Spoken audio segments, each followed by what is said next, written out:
The dust swirled around Ophelia Jenkins' skirts as she hurried down the main street of Sweetwater, Wyoming territory, clutching her precious cargo of books to her chest in the summer of 1876. The weight of 5 volumes borrowed from the newly established town library might have slowed another woman, but not Ophelia, not when the words within them promised escape from the monotony of frontier life. There she goes again, the bookworm. A voice called out, followed by snickers from the group of men lounging outside the saloon. Ophelia kept her chin high, though her cheeks burned. At 22, she had grown accustomed to the mockery. Being one of the few educated women in this rough mining town made her an oddity, a status she'd reluctantly accepted since arriving from Boston 3 years ago after her parents' passing. "Ain't you worried all that readin' will dry up your womanly instincts?" Another called out, spurring louder laughter. She quickened her pace, nearly colliding with a horse tied at the hitching post outside the general store. The massive chestnut stallion snorted, and Ophelia stumbled backward, losing her grip on her precious books. They tumbled into the dusty street, pages flapping in the breeze. "Oh no," she gasped, dropping to her knees, unconcerned about the dirt staining her blue calico dress as she scrambled to rescue her treasures. A shadow fell over her, and she looked up to see a tall figure silhouetted against the harsh sunlight. For a moment, she braced herself for more ridicule. "Allow me, miss," a deep voice said as the stranger crouched beside her, gathering the scattered volumes with careful hands. When she finally saw his face, Ophelia found herself looking into the most startlingly blue eyes she'd ever encountered. They belonged to a man perhaps 5 years her senior, with sun-bronzed skin and dark hair that curled slightly beneath his wide-brimmed hat. Unlike many in Sweetwater, his face was clean-shaven, revealing a strong jaw and the hint of a dimple in one cheek. "Thank you," she murmured, accepting the stack of books he offered. "Tennyson," he remarked, nodding at the volume on top. "Fine choice." Surprise rendered her momentarily speechless. Few men in Sweetwater could recognize poetry, let alone comment on it. "I'm Kieran Palmer," he said, helping her to her feet with a strength that belied his gentle touch. "Just arrived in town yesterday." "Ophelia Jenkins," she replied, suddenly conscious of her disheveled appearance. "I work at the schoolhouse."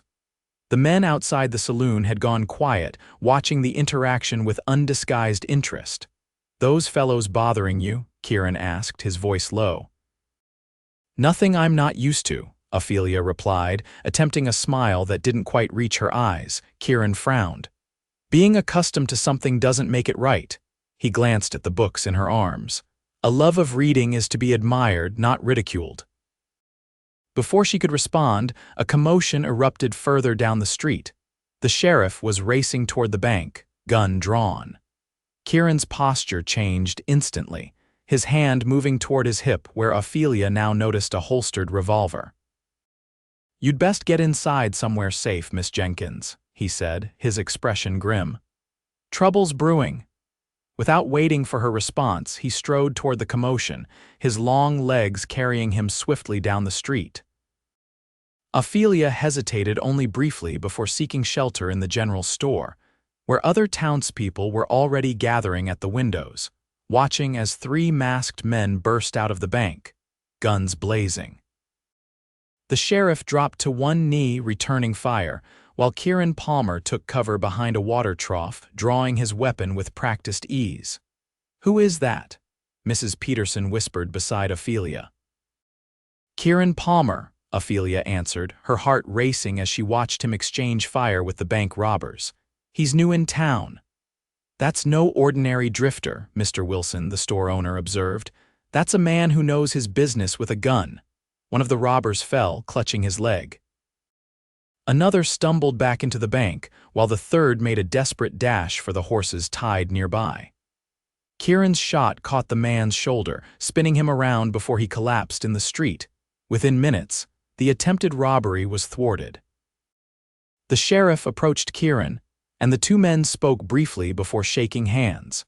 When Kieran emerged from the sheriff's office an hour later, A small crowd had gathered, eager to thank the stranger who had helped prevent the theft of the town's money. Ophelia stood at the edge of the crowd, still clutching her books. As the crowd dispersed, Kieran spotted her and made his way over. "Are you all right, Miss Jenkins?" he asked, his eyes scanning her face with genuine concern. "I should be asking you that question," she replied. "That was quite heroic," he shrugged. "Just doing what needed doing." His gaze fell to the books she still held. "You never told me what you think of Tennyson." The unexpected question made her smile. "I find his work both romantic and melancholic. In Memoriam moves me deeply. 'Tis better to have loved and lost than never to have loved at all," he quoted softly. The words hung between them as the setting sun cast long shadows across the dusty street. "You're quite a surprise, Mr. Palmer," Ophelia said. "Not many men in these parts can quote poetry." "And not many women in these parts read it," he countered with a smile that transformed his serious face. "Perhaps we're both oddities in our own way." A shout from down the street interrupted them. The sheriff was waving Kieran over. "It seems duty calls," Kieran said. "But I would very much like to continue this conversation. Would you consider joining me for dinner tomorrow at the hotel restaurant?" Ophelia hesitated. Dining with a man she'd just met was hardly proper, especially one so enigmatic. Yet something about Kieran Palmer intrigued her, perhaps his appreciation for literature, or the way he'd come to her defense without condescension. "I would like that," she finally answered. "Until tomorrow, then."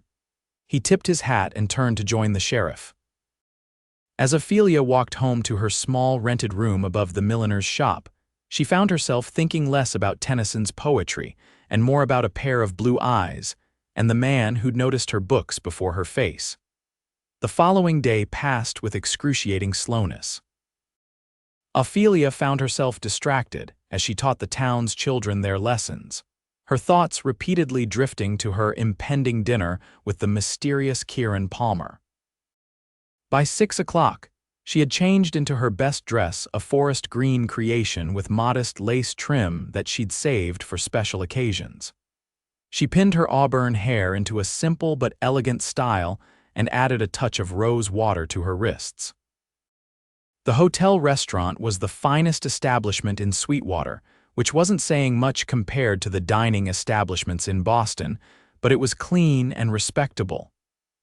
Ophelia entered with trepidation, aware of the curious glances from other diners. Kieran stood when he saw her, and Ophelia felt a flutter in her chest at the appreciation in his eyes. "You look beautiful," he said simply as he held her chair. Over dinner, Ophelia learned that Kieran had been hired as a deputy by Sheriff Morgan, who had recognized his experience as a former Texas Ranger. "But that doesn't explain your familiarity with Tennyson," Ophelia said, sipping her water. Kieran smiled. "My mother was a schoolteacher before she married my father. Our ranch house had more books than cattle, much to my father's dismay." "And where is this literary ranch?" she asked. A shadow crossed his face. "It was near Austin. It's gone now. Lost it after my parents died in a fever outbreak 5 years ago." "I'm sorry," Ophelia said softly, recognizing the familiar pain of orphanhood. "I lost my parents too. That's why I came west. My aunt in Boston thought teaching in a frontier town would be good for me, take my mind off my grief." "Has it worked?" he asked. She considered the question. "Sometimes. The children help and the books," she smiled. "Books have always been my refuge." "Even when they make you a target for fools?" he asked, his expression darkening as he referred to the men who'd mocked her. "Even then," she confirmed. "Words have power that transcends ridicule. You're a remarkable woman, Miss Jenkins." "Ophelia, please." "Ophelia," he repeated, and she liked the way her name sounded in his deep voice. As the evening progressed, their conversation flowed easily from literature to their lives. Kieran spoke of his years as a ranger, chasing outlaws across the Texas plains, while Ophelia shared stories of her childhood in Boston and her adjustment to frontier life. "It must have been quite a shock," he said, "coming from Boston to Wyoming." She laughed. "That's putting it mildly. My first week here, I nearly fainted when I saw a man spit tobacco juice on the boardwalk right in front of me. And now? Now I simply sidestep the tobacco juice, she said with a wry smile. They were still talking when the restaurant emptied around them and the proprietor began giving them pointed looks. I believe we're overstaying our welcome, Kieran said, settling their bill. Outside, the night air was cool, and stars blanketed the sky in a display impossible to witness in a city like Boston. May I walk you home? Kieran asked. As they strolled through the quiet town, Ophelia was acutely aware of his presence beside her, the subtle scent of leather and soap, the way he automatically placed himself between her and the street, the respectful distance he maintained despite the clear attraction between them. At the door to the milliner's shop they paused. "Thank you for a lovely evening," Ophelia said, suddenly shy. "The pleasure was mine," Kieran replied. "I hope we can do this again." "I would like that very much." He hesitated, then reached for her hand, raising it gently to his lips in a gesture more suited to a Boston ballroom than a dusty Wyoming street. "Good night, Ophelia Jenkins." The touch of his lips against her skin sent a thrill through her that lingered long after she'd climbed the stairs to her room. Over the next few weeks, Kieran became a regular visitor to the schoolhouse. He would arrive as classes ended, often with a new book tucked under his arm, offerings he'd sent for from Denver or Cheyenne. The children were fascinated by the tall, quiet deputy who sometimes helped them with their riding lessons or demonstrated rope tricks during recess. Ophelia found herself looking forward to these visits, to the discussions that followed, and to their evening walks. Word spread quickly in Sweetwater about the blooming relationship between the schoolteacher and the deputy. Most reactions were positive. Mrs. Wilson from the general store even commented that it was about time that bookish girl found herself a man who could appreciate her peculiarities. But not everyone was pleased. The same men who had mocked Ophelia now directed their resentment toward Kieran, though never within his hearing. One such man was Vernon Stark, the son of the local cattle baron. He had long considered himself entitled to the attention of any unmarried woman in the vicinity, and had made several unwelcome advances toward Ophelia since her arrival in town. The situation came to a head on a Saturday afternoon in late September. Ophelia was returning from the library, a new volume of Dickens in her hands, when Vernon and two of his ranch hands blocked her path. "Well, if it ain't the reading lady," Vernon drawled, his breath reeking of whiskey despite the early hour. "Thought you might be too busy with your new man to bother with books." Ophelia attempted to step around him. "Excuse me, Mr. Stark." He moved to block her again. "What's that deputy got that I ain't got? I could buy and sell him 10 times over with my pa's money." "Please let me pass," Ophelia said firmly, though her heart raced with fear. Vernon reached for the book in her hands. "Let's see what's so fascinating that you'd rather read than talk to a real man." Before his fingers could close around the book, a voice cut through the tension. "I believe the lady asked you to let her pass." Kieran stood a few feet away, his stance relaxed but his eyes hard as steel. Vernon's face flushed. "This ain't your business, deputy." "Harassing a lady in the middle of the street is my business," Kieran replied evenly. "Now, why don't you and your friends move along before this becomes official?" For a moment, it seemed Vernon might challenge him. His hands clenched into fists and his companions shifted nervously. But something in Kieran's steady gaze, perhaps the calm certainty of a man who had faced far worse than an entitled rancher's son, made Vernon reconsider. "Come on, boys," he muttered. "Ain't worth our time."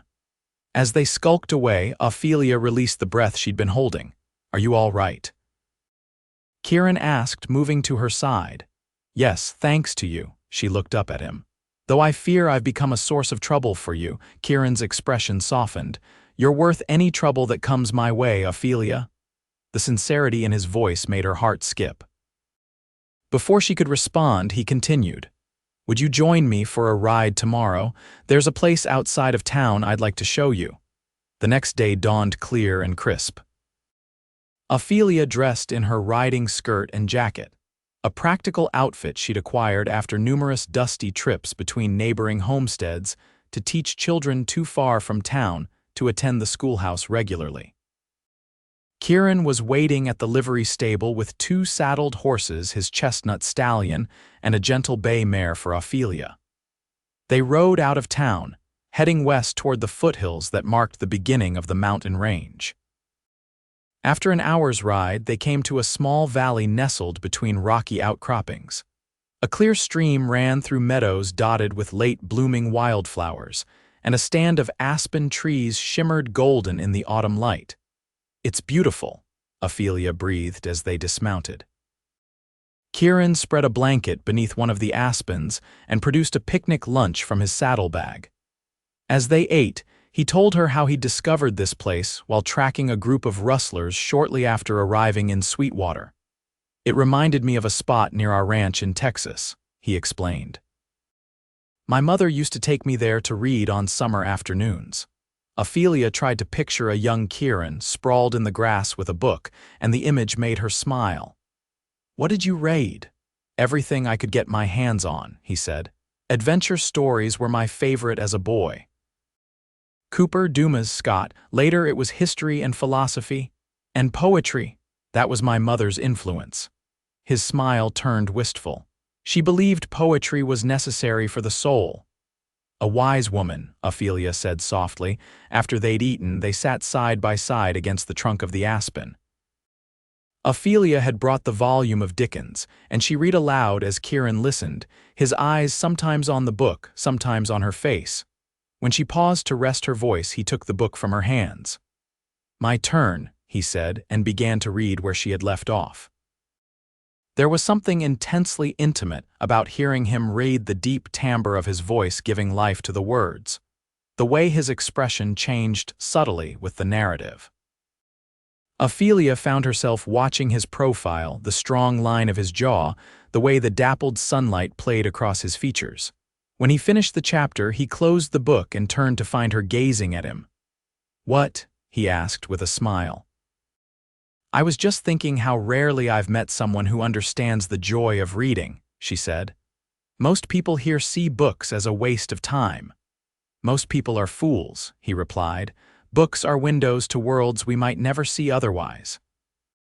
They're companions when we're lonely and teachers when we need guidance." He paused. "My mother used to say that you can tell a lot about a person by what they choose to read." "And what do my choices tell you about me?" Ophelia asked. Kieran considered this.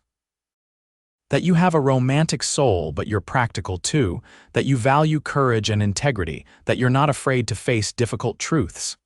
His gaze held hers. "That you're the most fascinating woman I've ever met." The air between them seemed to still. Ophelia was aware of every breath, every heartbeat, as Kieran slowly leaned toward her. He paused, giving her time to pull away if she wished. Instead, she closed the distance between them, and their lips met in a kiss that started gentle but quickly deepened with weeks of unspoken longing. When they finally broke apart, Kieran rested his forehead against hers. "I've wanted to do that since the first day I saw you gathering your books in the street, even covered in dust," she asked with a breathless laugh. "Especially then," he replied. "With your chin up and fire in your eyes, daring anyone to mock you again." They stayed in their hidden valley until the sun began to sink toward the western peaks, talking, reading, and sharing more kisses that made Ophelia's heart soar. As they rode back to town in the golden light of late afternoon, Kieran reached across the space between their horses to take her hand. "Read beside me," he said simply. "Not just today, but for all our days. Read beside me forever, Ophelia." The words weren't quite a proposal, but the promise in them was clear. Ophelia squeezed his hand in response, too full of emotion to speak. The weeks that followed were the happiest of Ophelia's life. She and Kieran settled into a comfortable routine she would teach during the day while he performed his duties as deputy. And they would spend evenings together, reading aloud or discussing ideas or simply enjoying each other's company. On Sundays, they would ride to their valley when weather permitted, their own private sanctuary away from the curious eyes of the town. Not everyone approved of their courtship. Vernon Stark continued to mutter threats when Kieran wasn't present, and some of the more conservative townswomen whispered that it wasn't proper for the schoolteacher to be spending so much time alone with a man to whom she wasn't engaged. But such concerns faded to insignificance one snowy December evening when Kieran escorted Ophelia home from a Christmas concert at the church. They paused on the landing outside her door, reluctant to part despite the biting cold. Snowflakes caught in Kieran's dark hair as he took both her gloved hands in his. "I've been thinking," he began. "A dangerous pastime," she teased. He smiled. "Indeed." Then his expression grew serious. "I've been offered a permanent position as sheriff in Sweetwater." Ophelia's eyes widened. "Sheriff Morgan is retiring in the spring. He's asked me to take over." Kieran's thumbs traced circles on the backs of her hands. "I told him I needed to consult with someone first." "And who might that be?" she asked, though her racing heart already knew the answer. "The woman I want to build a life with," he said softly. "The woman I love." He released one of her hands to reach into his pocket, withdrawing a small velvet box. "Ophelia Jenkins," he said, opening the box to reveal a delicate gold ring set with a single pearl. "Would you do me the honor of becoming my wife?" Tears blurred her vision as she nodded. "Yes," she whispered. "Yes, I will." Kieran slipped the ring onto her finger over her glove, then pulled her into an embrace that drove away the winter chill. "I promise you a life filled with books," he murmured against her hair. "And love, so much love." They were married in the spring of 1877, just as the wildflowers were beginning to carpet the meadows around Sweetwater. The ceremony took place in the church, with most of the town in attendance. Even Vernon Stark came, though he left immediately after the vows were exchanged. Kieran had purchased a small house on the edge of town, close enough for both of them to walk to work, but with enough land for a garden and maybe, someday, room for children to play. The front parlor had floor-to-ceiling bookshelves that Kieran had built himself as a wedding present for his bride. Their first evening as husband and wife, after the celebrations had ended and they were finally alone, Kieran led Ophelia to the parlor. The shelves were already filled with their combined collection, with empty spaces waiting for future acquisitions. "There's one more thing," he said, directing her to a particular shelf where an unfamiliar leather-bound volume rested. Ophelia took it down, opening the cover to find blank pages filled with Kieran's neat handwriting. "What is this?" she asked, turning the pages with care. "My mother kept a journal of favorite passages," he explained. "When she died, I continued the tradition. I've been adding to it since I was 18. Ophelia was touched by the glimpse into his inner-world selections from poems and novels and philosophical works, sometimes accompanied by his own reflections. The final written page contained a passage she recognized from Tennyson's In Memoriam, the same line he had quoted the day they met. Beneath it, Kieran had written, "To Ophelia, who has proven these words true, you have taught me that love is worth any risk. I will read beside you forever." Tears filled her eyes as she closed the book and placed it back on the shelf. "Thank you," she whispered, turning to embrace her husband. "It's the most meaningful gift I've ever received." Later that night, as they lay together in the quiet darkness of their bedroom, Ophelia rested her head on Kieran's chest, listening to the steady beat of his heart. "Are you happy?" he asked, his fingers gently combing through her unbound hair. "Completely," she assured him. "Are you?" "More than I ever thought possible."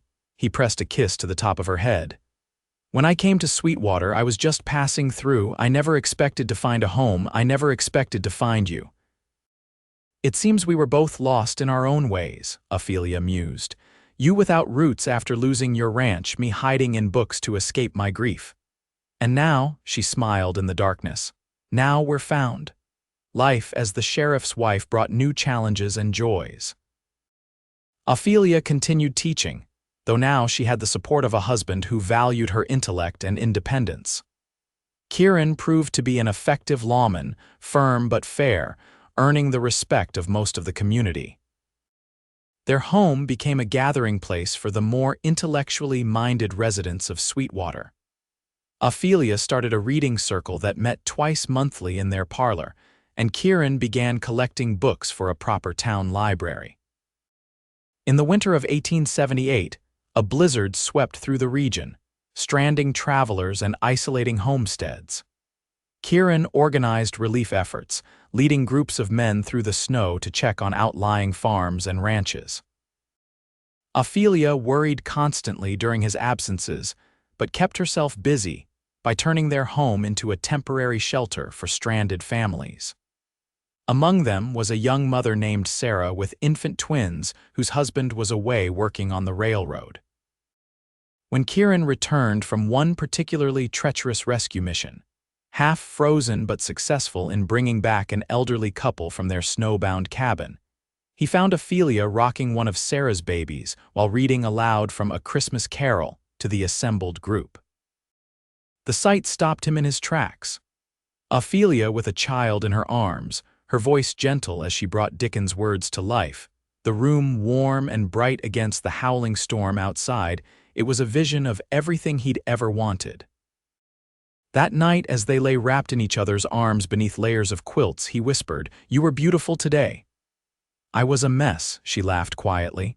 "My hair was falling down and I had spit up on my dress." "Beautiful," he insisted, "especially with that baby in your arms." She was silent for a moment, then said softly, "I've been thinking about that. About babies. About having one of our own." She took his hand and placed it on her stomach. "In fact, I'm fairly certain we will be come summer." Kieran went still beside her, then propped himself up on one elbow to look down at her face in the dim light. "Are you saying?" She nodded, her smile radiant. "Dr. Wilson confirmed it yesterday. I was waiting for the right moment to tell you."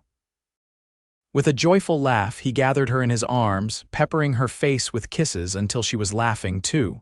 "A baby," he said in wonder. "Our baby." "The first of many, I hope," she replied. "I want to fill this house with children who love books as much as we do." "And horses," he added. "Don't forget horses." "And horses," she agreed. "Though perhaps we could start with just the one baby and see how that goes." In July of 1879, Rose Palmer came into the world after a difficult but ultimately successful delivery.